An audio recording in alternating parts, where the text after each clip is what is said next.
Lincoln was shot the night of April 14th, 1865. He would then be carried across the street to Peterson boarding house, where he remained unconscious through the night and would die the next morning at 7:22 a.m. the morning of April 15th, 1865. So that's the first major thing we're going to be passing. Ford's Theater and Peterson boarding house are open to the public. They're run by the National Park Service, and they have restored Ford's Theater to look like it did the night of April 14th, 1865. For the Capitol tomorrow, you can see the compass used in the center of the building to divide the city into the four quadrants. Southwest is the smallest, since that's the side where we gave the land back to Virginia. You guys listen to me. We're going to be passing Ford's Theater. It's going to be on our left-hand side. Now, John Wilkes Booth, Lincoln's assassin, actually came to pick up his mail that morning and learned that Lincoln was going to be at Ford's Theater. So we have Ford's Theater here to our left with the white bottom brick top, and Peterson boarding house here to our right, the brick building with the green shutters. So he was shot here to our left. He was carried across the street to Peterson boarding house.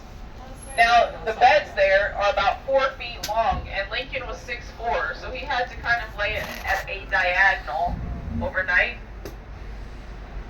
His son was down the street, we're going to pass it in a second, at another theater to see Aladdin, and he was brought over to see his father before he passed. Now, John Wilkes Booth would escape Ford's Theater. He broke his leg in the process, and he was able to escape for 12 days. Don't hit me! Don't hit me! Named after Hoover 2 days after his death, even though when he saw that building, he said it was the ugliest thing he'd ever seen. But they still named it after him because he was FBI director for 48 years. Yeah, that's a long time. We have Freedom Plaza here. And embedded in the ground are pieces of granite that show the original map of DC. And if you were to look at that map, and then look at the map of DC today, you would see that they're not too different. They've tried to stay very close to the original layout of DC. Across the plaza, we have the John Wilson building. That's the office of the DC mayor. So it's common to see the mayor walking across the street here.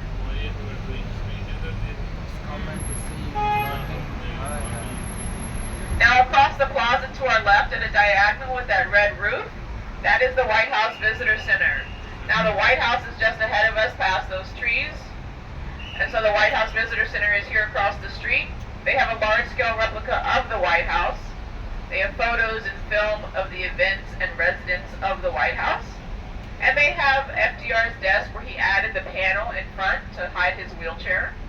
So that's a good second alternative if you don't have tickets to the White House.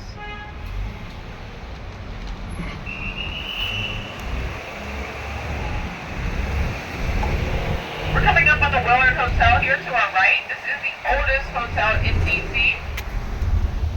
It started off as a 2-story row home and has now expanded to a 335-room hotel.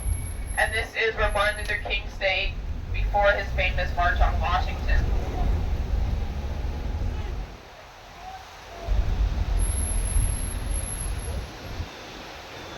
Now across the street you can see the line of people waiting to get into the White House.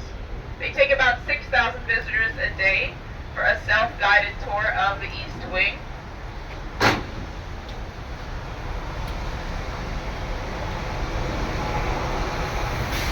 I've been inside the White House a few times. Have you all been in the White House since you've been here? No. I was invited. And I'm so sad. Take this trolley there. Yes, we want to go. That would, security would definitely stop us. Amma, why do they call it White House? Because they painted it white. That's the only thing that it is That's the white. only thing. It's a name of the white thing. We're gonna see at the next slide, we're gonna see what it used to look like, the color. Now you'll see why they painted it white. It was pink. And then the British burned it down. The British did burn it down. Major General Babatullah, please take us to the White House. Now, I was invited to the White House as a kid. I got to meet President Bush and Laura Bush. I have a photo with very bad hair as a 5th grader with President Bush. And then in high school, I was invited. I had to skip school to go to be with President Obama on the south lawn of the White House while he welcomed the Mexican president. And so we had to skip school to be there, and Obama walked around. He gets to us and he said, "Shouldn't you guys be in school?" And we were like, "Yes, definitely." And he signed one of my fellow Girl Scouts notes excusing us from school. Oh, that is awesome. And we got back to school the next day, and they did not accept it as an excused absence. But when you're invited to the White House, you go to the White House. So we do have the South Lawn to our right. That's where the Easter egg roll happens, the lighting of the National Christmas tree, and that's where Marine One, the president's helicopter, lands. I'm a beekeeper, so my favorite addition are the 2 beehives they put on the South Lawn, which means you can get stung by a White House bee right here on this trolley. I want to get stung by a White House bee. Now, if you look to our right here at the intersection, and there's 2 more across the street, these pillars here of sandstone, this is what the White House would look like if it were not painted white. So you can see why they painted it white. It's not a very pretty color, and it seems like the water changes the variation of the color. So they did paint it white. Teddy Roosevelt's the first one to call it the White House. Before that, it was called the Executive Mansion. American history and culture. There's about 5 levels in the basement. You work your way from the very bottom floor all the way up to the lobby. From the Atlantic slave trade to present day. It is a very heavy museum, but a good one. And you can see the intricate details on the outside. That's honoring the ironwork of African Americans in the South and their contributions to our growing nation.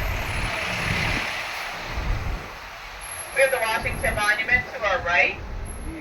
It took 39 years for them to finish this monument.